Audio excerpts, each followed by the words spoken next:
वे गौरचन्द्राय राधिका वै तदालये कृष्णाय कृष्णभक्ताय तद्भक्ताय नमो नमः।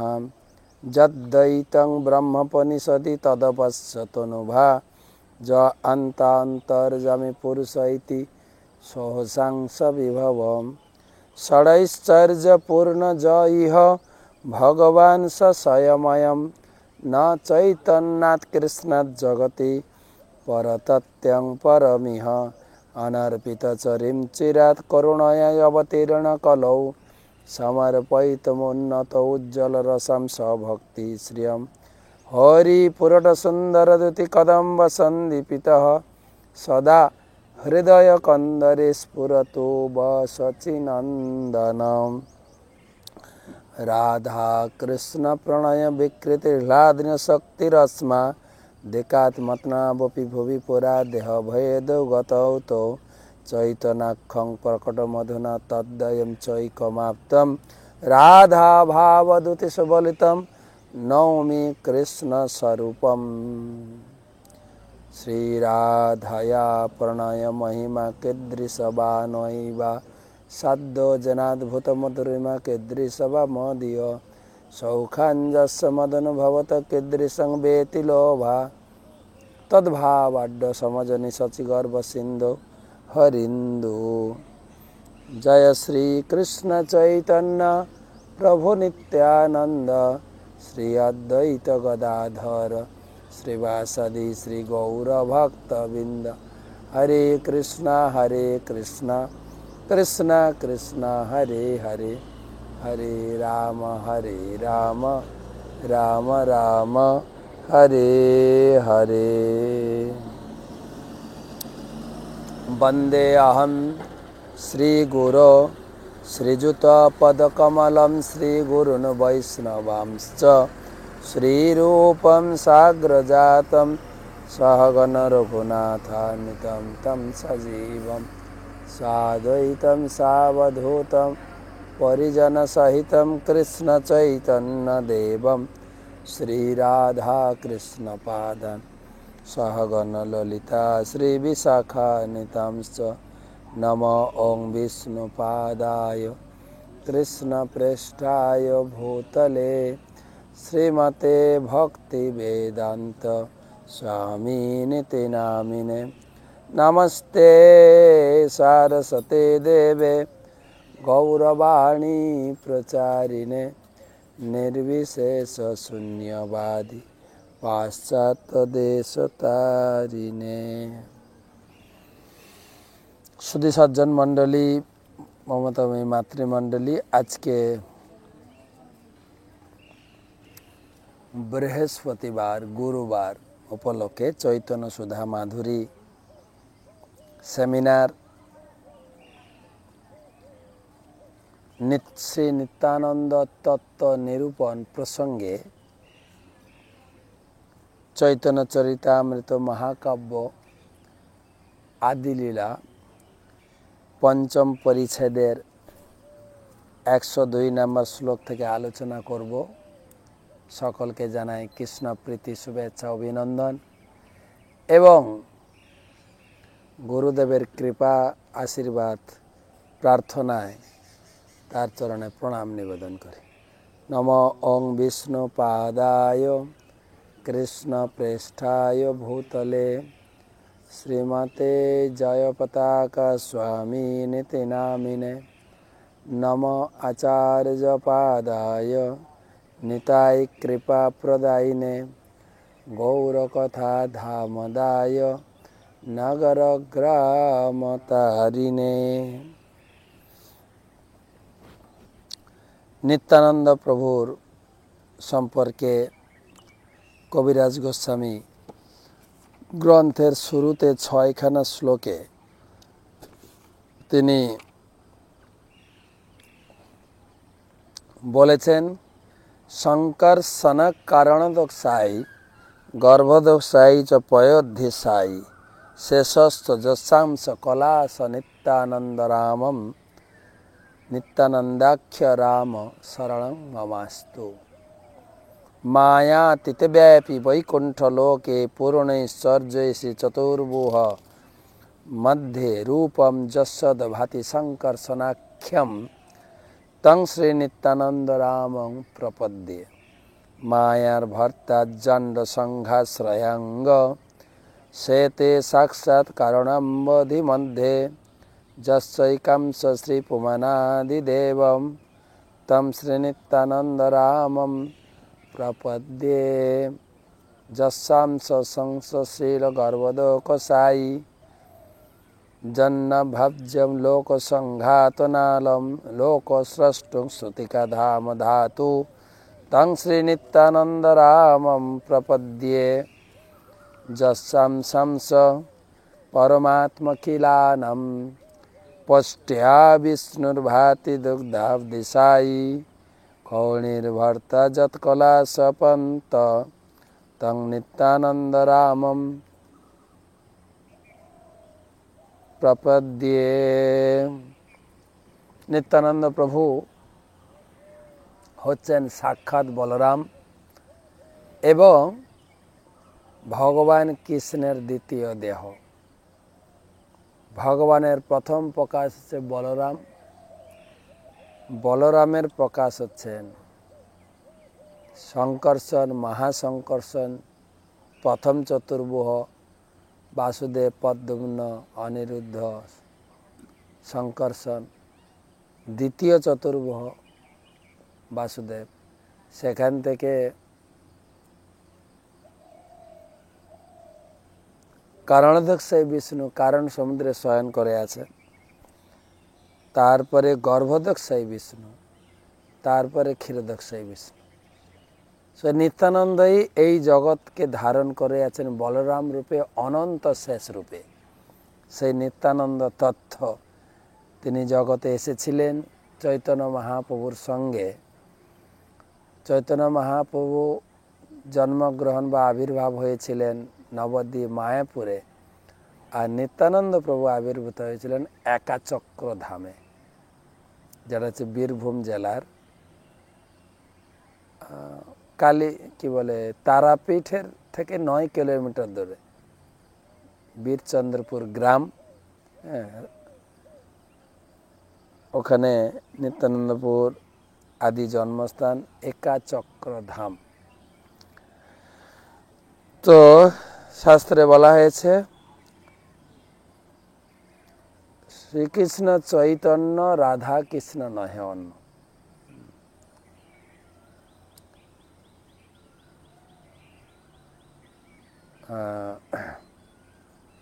ব্রজেন্দ্র নন্দন যেই শচী সুত হইল সেই, যেই ব্যক্তি তিনি ব্রজেন্দ্র নন্দন, ব্রজে তিনি দাপর যুগের শেষে ব্রজনন্দন ভগবান কৃষ্ণরূপে জগতে লীলা করলেন, সেই তিনি স্বয়ং চৈতন্য। যেই সেই ব্রজেন্দ্র নন্দন যেই শচীসুত হইল সেই। আর বলরাম হইল নিতাই, বলরাম সাক্ষাৎ নিত্যানন্দ প্রভু রূপে জগতে প্রকাশিত। সেই নিত্যানন্দ 102 শ্লোক। তার নাভি পদ্ম হইতে উঠিল এক পদ্ম, সেই পদ্ম হইল ব্রহ্মার জন্ম সদ্ম। গর্ভোদকশায়ী বিষ্ণুর নাভি থেকে একটা পদ্ম প্রকাশিত হয়েছেন, সেখানে ব্রহ্মার জন্ম হয়, সেটা আমরা জানি। সেই পদ্ম নালে হইল 14 ভুবন, তেহ ব্রহ্মা সৃষ্টি, তেহ ব্রহ্মা হইয়া সৃষ্টি করিল সৃজন। আর সেখানে ব্রহ্মার জন্ম। ব্রহ্মা ওই যে ভগবানের নাভি থেকে ব্রহ্মার জন্ম পদ্ম পর্যন্ত যে পদ্মের বোঁটা বা পদ্মের নাল, সেটাই তাকে 14 ভাগ করা হয়েছে, যেটাকে বলা হয় 14 ভুবন।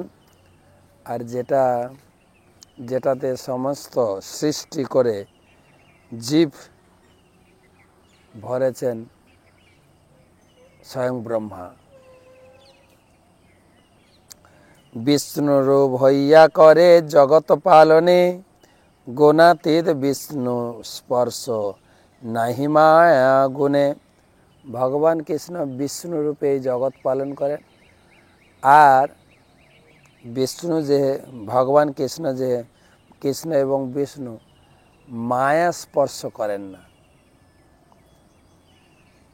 বিষ্ণুরূপে তিনি জগৎ পালন করেন, বিষ্ণু মায়াতীত হওয়ার ফলে জড় গুণ তাকে স্পর্শ করতে পারে না। এই শ্লোকের উপরে তাৎপর্য দিয়েছেন শ্রী বলদেব বিদ্যাভূষণ। বলেছেন, যদিও বিষ্ণু হচ্ছেন জড় জগতের সত্যগুণের অধিষ্ঠাত্রী দেব, তবু তিনি কখনো সত্যগুণের দ্বারা প্রভাবিত হন না, কারণ তিনি তার ইচ্ছা শক্তি দ্বারা সেই গুণকে পরিচালিত করেন। শাস্ত্রে বলা হয়েছে যে পরমেশ্বর ভগবানের ইচ্ছা শক্তির প্রভাবে সমস্ত জীবের সর্বমঙ্গল সাধিত হয়। বামন পুরাণে বলা হয়েছে, সেই বিষ্ণু নিজেকে ব্রহ্মা ও শিব রূপে প্রকাশ করে বিভিন্ন গুণগুলি পরিচালন করেন। যেহেতু শ্রী বিষ্ণু সত্যগুণ বিস্তার করেন, তাই তার আরেকটি নাম আছে সত্যতনু। ক্ষীরোদকসাই বিষ্ণুর বিবিধ অবতারগণও সত্যতনু নামে পরিচিত। তাই সমস্ত বৈদিক শাস্ত্রে বর্ণনা করা হয়েছে যে শ্রী বিষ্ণু সব রকম গুণ থেকে মুক্ত। শ্রীমদ্ ভাগবতে দশম স্কন্ধে বলা হয়েছে, হরির হি নির্গুণ সাক্ষাৎ পুরুষ প্রকৃতি পরহ স সর্বদৃক উপদ্রষ্টা তং ভজন নির্গুণ ভবেত। অনুবাদ, পরমেশ্বর ভগবান শ্রীহরি সর্বদাই জড় গুণের কলুষ থেকে মুক্ত, কেননা তিনি জড় জগতের অতীত, তিনি ব্রহ্মাদি সমস্ত দেবতাদের জ্ঞানের উৎস এবং তিনি সব কিছুর সাক্ষী। তাই তিনি পরমেশ্বর শ্রী বিষ্ণুর আরাধনা করেন। তিনিও জড় জগতের কলুষ থেকে মুক্ত নন। শ্রীমদ্ ভাগবতমের দশম স্কন্ধে 88 অধ্যায়ে 5ম শ্লোক। বিষ্ণুর আরাধনা করার ফলে সমস্ত জড়গতের কলুষ থেকে মুক্ত হওয়া যায়, তাই তাকে সত্যতনু বলা হয়, যা পূর্বে বর্ণিত হয়েছে। তো ভগবান তিনি বিষ্ণু রূপ ধরে সত্যযুগকে পরিচালনা করেন, সত্য গুণকে পরিচালনা করেন এবং জগৎকে পালন করেন। রুদ্র রূপ ধরি করে জগত সংহার, সৃষ্টি স্থিতি প্রলয় ইচ্ছায় যাহার। তিনি ব্রহ্মরূপ ধারণ করে জগতের সৃষ্টি করেন, বিষ্ণুরূপ ধারণ করে জগৎকে পালন করেন, আর শিব রূপ ধারণ করে জগৎকে ধ্বংস করেন। মহেশ্বর তাৎপর্য, ছোট্ট তাৎপর্য, মহেশ্বর বা শিব সাধারণ জীব নয়, আবার তিনি বিষ্ণুর সমকক্ষ নন। বিষ্ণু ও শিবের তুলনা করে ব্রহ্মসংহিতায় বলা হয়েছে, বিষ্ণু হচ্ছেন দুধের মতো, শিব হচ্ছেন দধির মতো। দধি দুধেরই বিকার, কিন্তু তা হলেও তা দুধ নয়। হিরণ্য গর্ভ অন্তর্যামী জগত কারণ, যার অংশ করি করে বিরাট কল্পন। তিনি হচ্ছেন পরমাত্মা। হিরণ্যগর্ভ সমস্ত জগতের কারণ, তার অংশকে এই বিরাট রূপে পরিকল্পনা করা হয়। হেন নারায়ণ যার অংশের অংশ, সেই নিত্যানন্দ সর্ব অবতংশ। সমস্ত অবতারদের উৎস সেই নারায়ণ হচ্ছেন নিত্যানন্দ বলরামের অংশের অংশের অংশ। দশম শ্লোকের অর্থ কইল বিবরণ, একাদশ শ্লোকের অর্থ শুন দিয়া মন। আমি নিত্যানন্দ প্রভু সম্পর্কে প্রথমে মঙ্গলাচরণে যে 6খানা শ্লোক বলেছি তার একটি শ্লোক ব্যাখ্যা করলাম, এবং এখন আরেকটি শ্লোক, যৎসংসাংস পরমাত্মখিলানাম পোষ্টা বিষ্ণুর ভাবতি দুগ্ধাব্দিশাই খৌণীর ভর্তা যৎকলা সোপনন্ত তং শ্রী নিত্যানন্দ রামম প্রপদ্যে। এই শ্লোকের অনুবাদ, যেটা মঙ্গলাচরণে চৈতন্য চরিতামৃতের আদিলীলার প্রথম পরিচ্ছেদে দেওয়া হয়েছে। যার অংশাতি অংশের অংশ হচ্ছেন ক্ষীর সমুদ্রে শায়িত ক্ষীরোদকশায়ী বিষ্ণু। সেই ক্ষীরোদকশায়ী বিষ্ণু সমস্ত জীবের হৃদয়ে বিরাজমান পরমাত্মা এবং সর্ব ব্রহ্মাণ্ডের পালনকর্তা। পৃথিবী ধারণকারী শেষ নাগ হচ্ছেন যার কলা। সেই নিত্যানন্দ রূপী বলরামের শ্রীচরণ কমলে আমি প্রণাম প্রপত্তি নিবেদন করি। নারায়ণের নাভিনাল মধ্যেতে ধরণী, ধরণীর মধ্যে সপ্ত সমুদ্র যে গণী। নারায়ণের নাভি পদ্ম থেকে যে পদ্মনালের উদ্ভব হয়েছে তাতে 7 সমুদ্র রয়েছে। তাহা ক্ষীরোদাগ্ধৈ মধ্যে শ্বেতদ্বীপ নাম, পালয়িতা বিষ্ণু তার সেই নিজ ধাম। ক্ষীর সমুদ্রের মধ্যে রয়েছে জগতের পালনকর্তা শ্রী বিষ্ণুর ধাম শ্বেতদ্বীপ। সিদ্ধান্ত শিরোমণি নামক জ্যোতিষশাস্ত্রে নিম্নলিখিত 7টি সমুদ্র। আমাদের এই ব্রহ্মাণ্ডে 7টা সমুদ্র আছে। লবণ সমুদ্র, ক্ষীর সমুদ্র, দধি সমুদ্র, ঘৃত সমুদ্র, ইক্ষুরস সমুদ্র, মদ্য সমুদ্র, সাধু জল সমুদ্র। লবণ সমুদ্রের দক্ষিণে রয়েছে ক্ষীর সমুদ্র।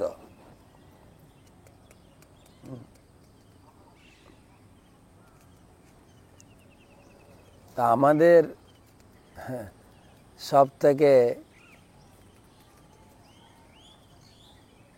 যে সমুদ্র দেওয়া হয়েছে, না আমরা জল পান করতে পারবো না কিছু কাজে লাগাতে পারবো। সমুদ্রের পথে বা সমুদ্র সৈকতে আমরা আমোদ প্রমোদ করতে যাই, কিন্তু সমুদ্রের জল না খেতে পারি না। ঢেউ ভাঙার জন্য কিছুটা লাগে পুরীতে। লবণ সমুদ্র, ক্ষীর সমুদ্র, দধি সমুদ্র, ঘৃত সমুদ্র, ইক্ষুরস আখের জুসের সমুদ্র। যাবেন আর কিনে খেতে হবে না, গপাগপ করে খাবেন।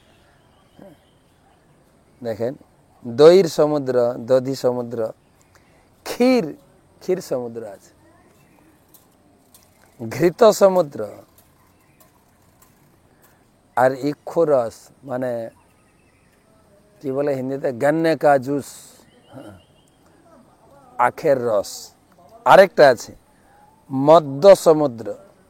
হ্যাঁ, মদ আপনাকে আর কিনে টেনে খেতে হবে না, ওখানে খাবেন আর মদের উপরে শুয়েও থাকবেন, বাস, মদ্য সমুদ্র।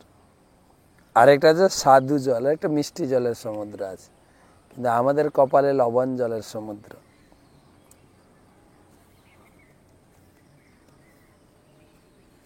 এর মধ্যে যেটা ক্ষীর সমুদ্র, তার উপরে ভগবান শয়ন করে। ওটা কোথায় নিশানা দিয়েছেন প্রভুপাদ?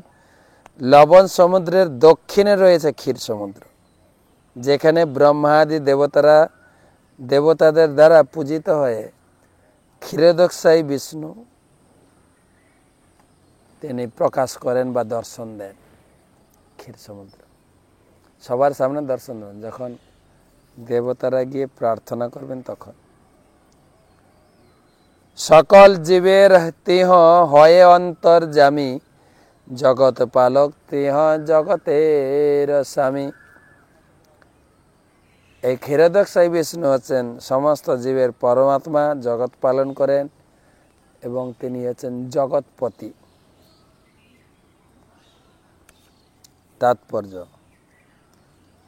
লঘু ভাগবতামৃত গন্ধে পূর্ব 2 এবং 36 থেকে 42 বিষ্ণু ধর্মোত্তর শাস্ত্রের উদ্ধৃতি দিয়ে এই ব্রহ্মাণ্ডের অন্তর্গত বিষ্ণুলোকের বর্ণনা করা হয়েছে। শিবের আলয় রুদ্রলোকের উপরিভাগে 4 লক্ষ মাইল পরিমিত শ্রী বিষ্ণুলোক নামক সর্বলোকের অগম্য একটি লোক আছে। তার উপরিভাগে সুমেরুর পূর্ব দিকে লবণ সমুদ্রের মধ্যভাগে জলের মধ্যে বৃহদাকার স্বর্ণময় মহাবিষ্ণু লোক আছে, সোনা দিয়ে মোড়া মহাবিষ্ণু লোক।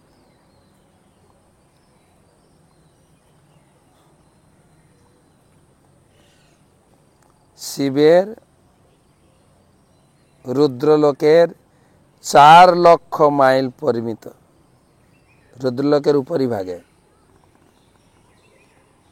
তার উপরিভাগে পূর্ব দিকে লবণ সমুদ্রের মধ্যভাগে জলের মধ্যে অবস্থিত বৃহদাকার মহাবিষ্ণু লোক রয়েছে।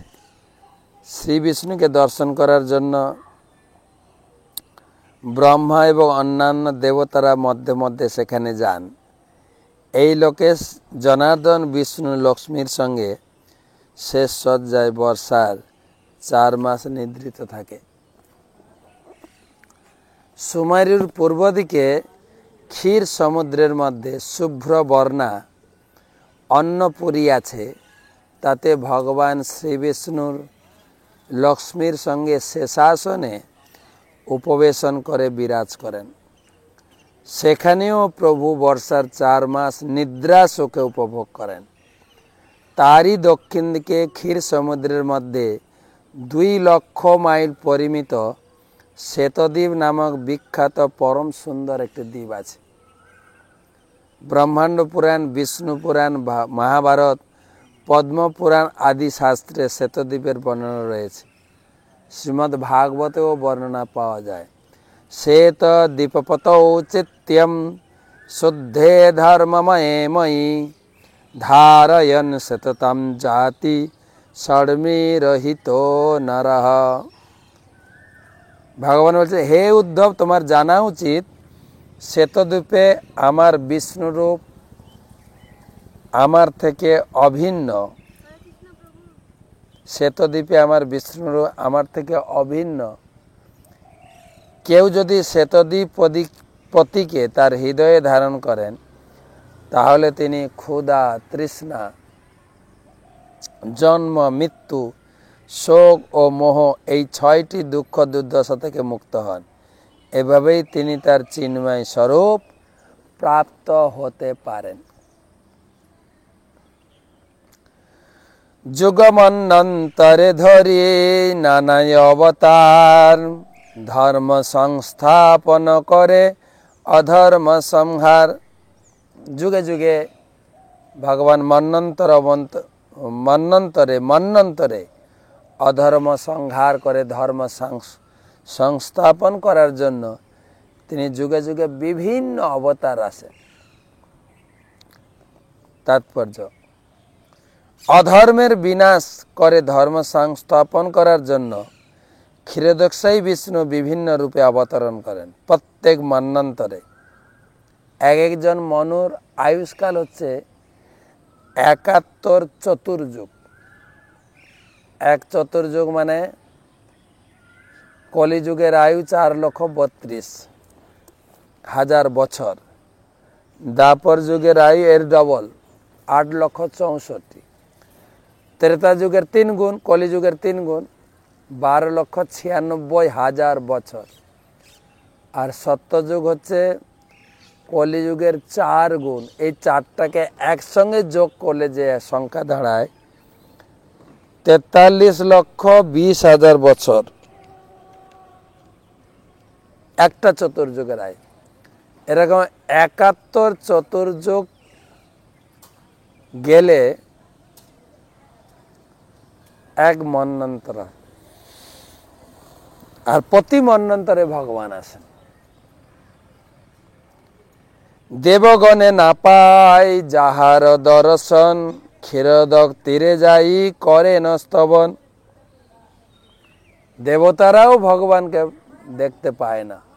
গীতায় ভগবান নিজে বলেছেন, নমে বিদু সুরগণা প্রববম ন মহর্ষয় অহম আদি হি দেবানাম মহর্ষি নাম চ সর্বস।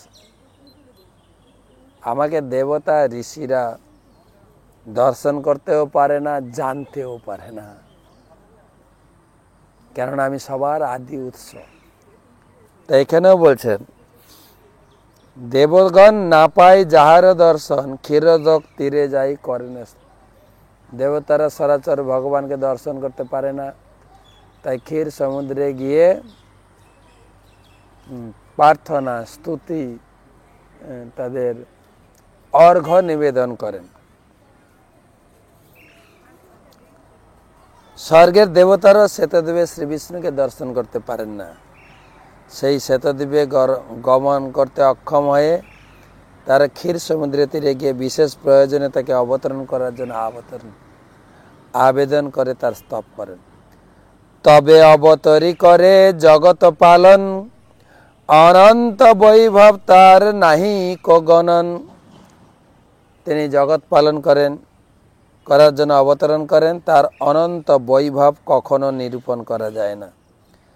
সেই বিষ্ণু হয় যার অংশাংশের অংশ, সেই নিত্যানন্দ সর্ব অবতংশ।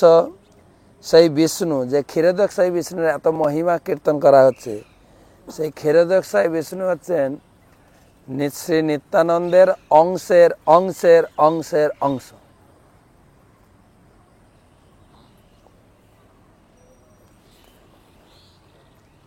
শেষাধিপতি বিষ্ণু সৃষ্টি করার জন্য এবং ধ্বংস করার অসীম ক্ষমতা রয়েছে। শ্রীমান নিত্যানন্দ প্রভু, যিনি হচ্ছেন শঙ্কর্ষণের আদিরূপ স্বয়ং শ্রী বলদেব, তিনি হচ্ছেন শেষাধিপতি আদিরূপ।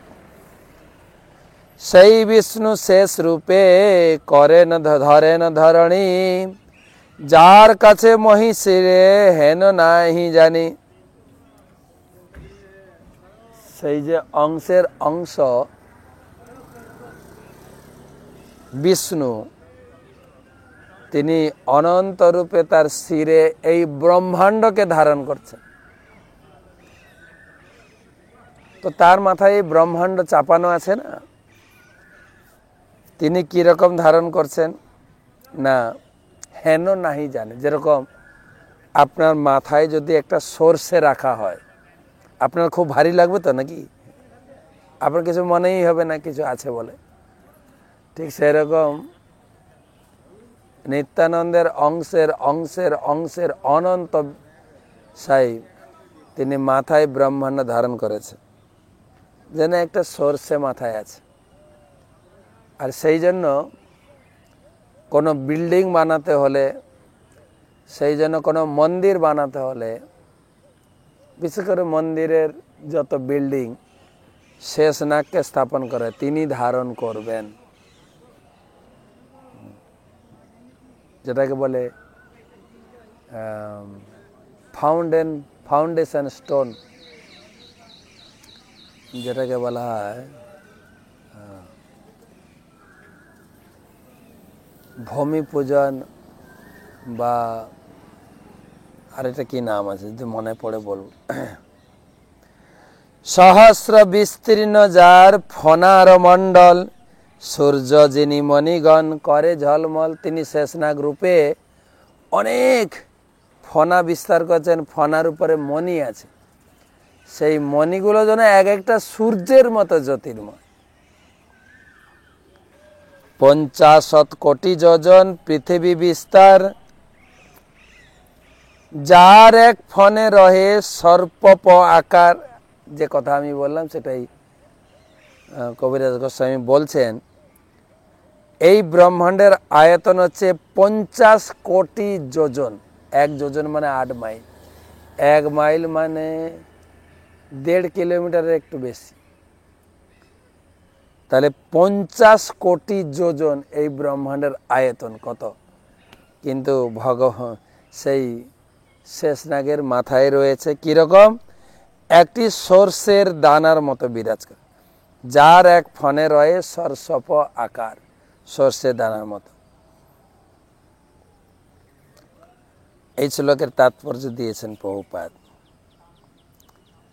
সে তো দীপাধিপতি নিজেকে শেষনাগ রূপে প্রকাশ করেন, যিনি তার অনন্ত ফনায় সমস্ত ভুবনগুলি ধারণ করেন।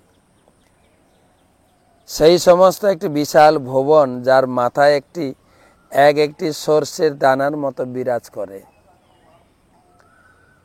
বৈজ্ঞানিকদের অনুমতি মধ্যাকর্ষণ শক্তি সংকর্ষণের শক্তির আংশিক বিশ্লেষণ।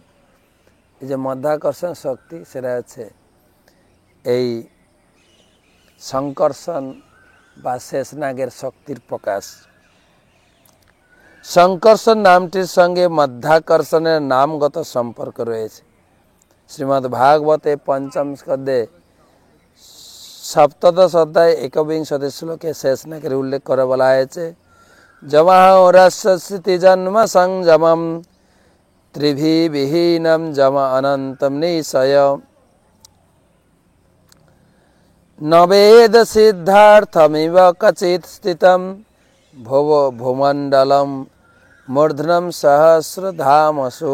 হে ভগবান, বেদের মন্ত্র ঘোষণা করে যে আপনি সৃষ্টি, স্থিতি ও প্রলয়ের কারণ, কিন্তু প্রকৃতপক্ষে আপনি সেই সমস্ত সীমার অতীত এবং তাই আপনার নাম অনন্ত। আপনার হাজার হাজার ফনায় অসংখ্য ভুবন সর্ষের দানার মতো বিরাজ করছে এবং তারা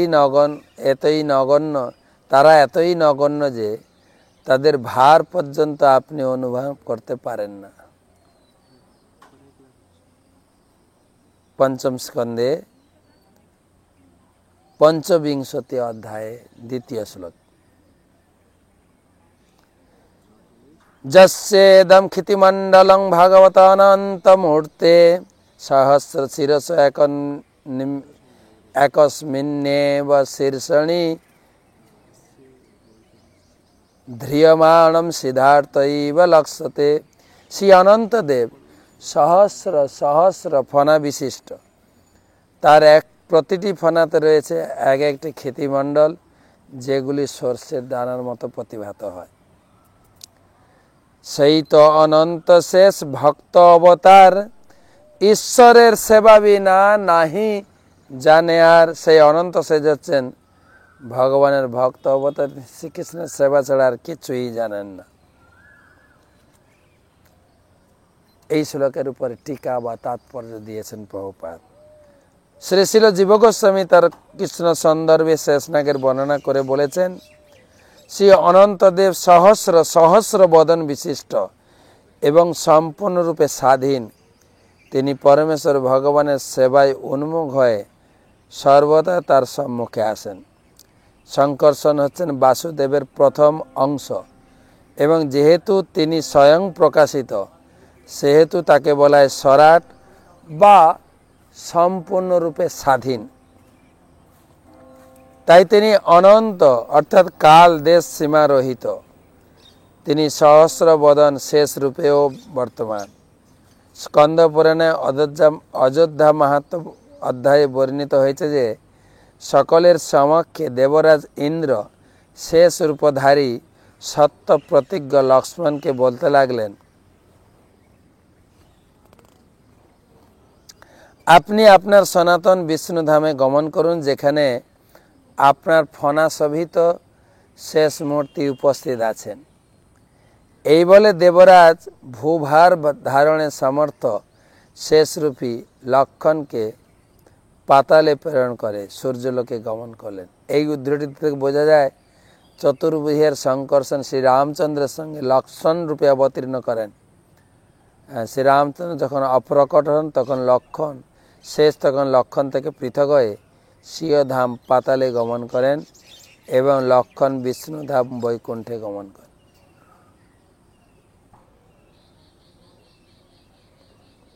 আমরা সে অযোধ্যা ধামে ছিলাম, সেখানে এই কাহিনীগুলো পড়ছিলাম। লক্ষণ ঘাট, তারপরে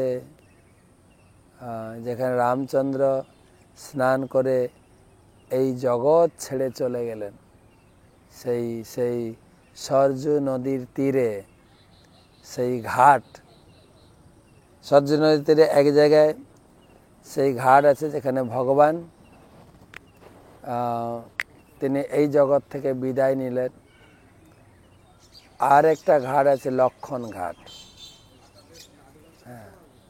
সেখানে লক্ষণ, এখানে বলা হচ্ছে এক অংশে তিনি পাতালে গেছেন, এই ব্রহ্মাণ্ডকে ধারণ করছেন। আর এক অংশে তিনি ফিরে গেছেন বৈকুণ্ঠে, গুপ্তার ঘাট, তাই না? গুপ্তার ঘাট, যেখানে ভগবান রামচন্দ্র ওখানে স্নান করে ওখান থেকে গুপ্ত হলেন। গুপ্তার ঘাট, অযোধ্যা গেলে যাবেন, খুব সুন্দর। আমি প্রায় যেতাম, ওখানে স্নান করেছি অনেকবার। আর লক্ষণ ঘাট, তার একটু কিছু দূরে লক্ষণ, যেখান থেকে শেষ নাগ হয়ে এক অংশে পাতালে গেছেন, আর এক অংশে তিনি বৈকুণ্ঠে ফিরে গেছেন।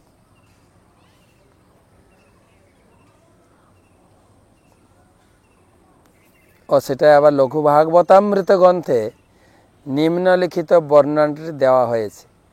দ্বিতীয় চতুর্ভুজের সংকর্ষণ ভূধারী শেষের সঙ্গে মিলিত হয়ে শ্রীরামচন্দ্র রূপে অবতীর্ণ হয়েছেন।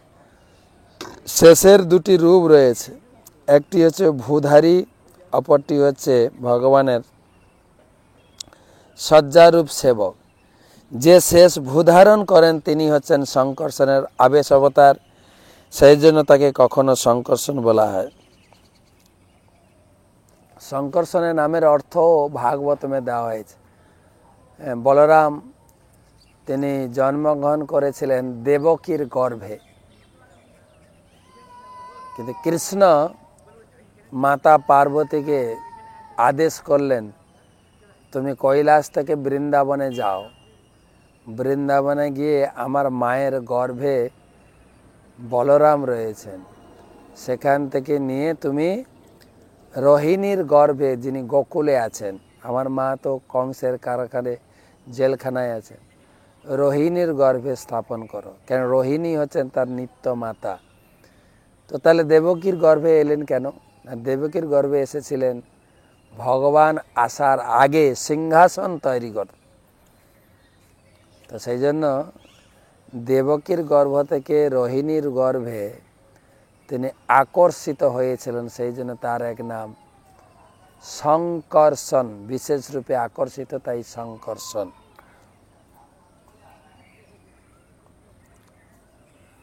সহস্র বদনে করে কৃষ্ণ গুণগান, নিরবধি গুণগান অন্ত নাহি পান। অনন্ত শেষ ভগবান কৃষ্ণের গুণগানে মত্ত।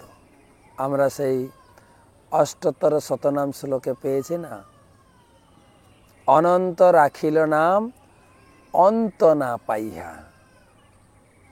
যে অনন্ত শেষ ভগবানের সীমার অন্ত না পেয়ে তিনি নাম রাখলেন, তিনি অনন্ত।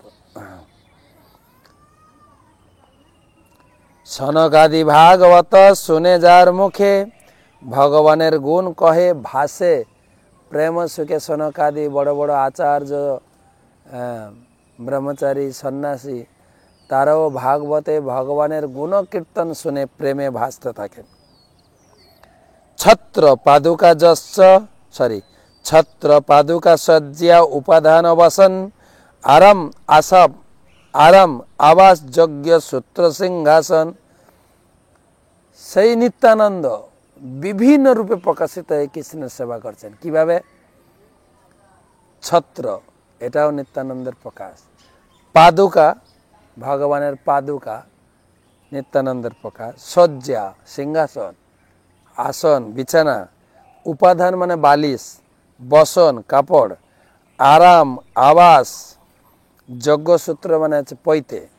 সিংহাসন, সবই নিত্যানন্দ প্রভু প্রকাশ। এত মূর্তি ভেদ করি কৃষ্ণ সেবা করে, কৃষ্ণের শেষতা পাইয়া শেষ নাম ধরে। হ্যাঁ, তিনি এইভাবে বিভিন্ন মূর্তি ধারণ করে কৃষ্ণের সেবা করছেন। কৃষ্ণের সেবার চরম সীমা প্রাপ্ত হয়ে তিনি শেষ নাম ধারণ করেছেন। সেই তো অনন্ত যার কহি এক কলা, সেই অনন্ত যিনি কৃষ্ণের সেবায় নিজেকে এত রূপে বিস্তার করেছেন, সেই অনন্ত হচ্ছেন নিত্যানন্দ প্রভুর অংশের অংশের অংশের এক কলা। সেই তো অনন্ত যার কহি এক কলা, হেন নিত্যানন্দ কে জানে তার খেলা। সে নিত্যানন্দ প্রভুকে জানবেন কি করে? এসব প্রমাণে জানি শ্রী নিত্যানন্দ তত্ত্বসীমা, তাহাকে অনন্ত কহি কি তার মহিমা। সে নিত্যানন্দ তত্ত্বের সীমা অনন্ত, সেই জন্য তাকে আরেকটা নাম অনন্ত রূপেও ডাকা, অনন্ত শেষ অনন্ত নামে ডাকা হয়। তো আজকে এই পর্যন্ত রাখি। এখানে একটা কথা বলছেন, তার অনন্ত কি তার মহিমা। তার এত মহিমা আমরা কি করে জানবো? না, এই জগতে নিত্যানন্দ আবার গুরু রূপ ধারণ করে আসে। যে গুরুর কাছে আপনি দীক্ষা গ্রহণ করেছেন, তিনি নিত্যানন্দ শ্রী বলরামের অভিন্ন প্রকাশ। গুরু সেবা, গুরুদেবের শ্রীমুখ থেকে ভাগবত কথা শ্রবণ করতে করতে, নিত্যানন্দ চরিত কথা শ্রবণ করতে করতে নিত্যানন্দ তত্ত্ব উপলব্ধি হতে পারে। যস্য দেবে পরাভক্তি যথা দেবে তথা গুরু, তস্যৈতে কথিতাহর্তা প্রকাশন্তে মহাত্মন। ভগবানকে যেরকম ভক্তি করছেন, আপনার দীক্ষাগুরুকে যদি সেই রকম ভক্তি করেন, সেই দীক্ষাগুরুর কৃপায় নিত্যানন্দ প্রকাশিত হবে তত। কারণ নিত্যানন্দ প্রভুই জগতে হরিনাম এবং প্রেম বিতরণ করেছেন। জগতের বাড়িতে ভেদাভেদ বিচার না করে, পাত্র পাত্র বিচার না করে যেচে যেচে প্রেম দিয়েছে। তাই নিত্যানন্দ তত্ত্ব অত্যন্ত গুরুত্বপূর্ণ। তার কৃপায় আমরা কৃষ্ণ প্রেম বা মহাপ্রভুকে পেতে পারি। ধর নিতাই চরণ দুখানি, হেন নিতাই বিনে ভাই, রাধা কৃষ্ণ পাইতে নাই। নিত্যানন্দ প্রভুর কৃপা ছাড়া আপনি ভক্তিতে উন্নত হবেন কি করে? আপনি ভক্তি লাভ করবেন কি করে? অথবা আপনি ভক্তি জগতে প্রবেশ করবেন কি করে? তাই কবিরাজ গোস্বামী এক জায়গায় লিখলেন, না বৃন্দাবন দাস ঠাকুর লিখেছেন চৈতন্য ভাগবতে, সংসারে পার হইয়া ভক্তির সাগরে, যে ডুবিবে সে ভোজুক নিতাই চান্দেরে। এই সংসার পার হয়ে যদি ভক্তির সাগরে হাবুডুবু খেতে চান, নিত্যানন্দ চরণে আত্মসমর্পণ করুন। সেই নিত্যানন্দ চরিত্র আমরা পড়ছি। আজকে আমরা 126 পর্যন্ত শ্লোক পড়লাম। আবার পরের বৃহস্পতিবার আসবো নিত্যানন্দ তত্ত্ব নিয়ে। জয় নিতাই, নিতাই বলে ডাকো, পরমানন্দে থাকো। নিত্যানন্দ প্রভু কি জয়। শুভরাত্রি।